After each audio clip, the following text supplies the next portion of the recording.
Well, that's right. ICICI Bank opened with the gap up today at 513 rupees. Cooled off slightly as the morning went on, and now it's back nearing the high point of the day at 512 rupees.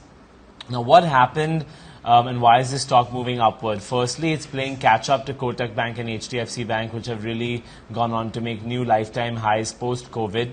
For ICICI Bank, it is yet to break the threshold of its previous 52-week high. Now, in many respects, it's just as capable a bank. It's one of the leading private banks. It's got a great deposit franchise, which we now know is so critical to any bank success, given that if you don't have a strong liability franchise, you simply don't have the fuel to lend and give your customers the opportunity to grow their credit. So ICICI Bank is one that is pegged by many brokerages to perform really well. On Friday, they held an analyst day in which they talked about the key aspirations for the bank going forward and what the road ahead might really look like. So we've summarized that for you here at ET Now.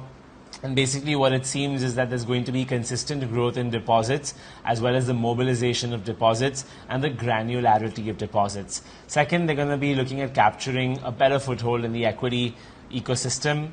Also, digital solutions for branch transactions. So all your typical branch transactions, they now want to be able to enable their customers to do all that digitally.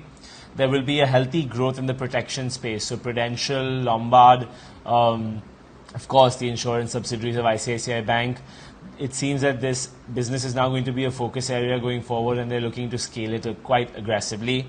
We then have analytics that are going to be playing an increasing role in credit decisions. So assessing a credit worthiness of a potential new borrower, or assessing whether a borrower should get an enhanced limit, or assessing what can be cross-sold to a potential borrower. So can he be sold insurance products, or can an insurance customer be sold something within the banking portfolio? That's the same model that all large Western banks have followed to really become large financial institutions. So that's going to be more and more a theme at ICICI. Cross-selling is the term they use for it.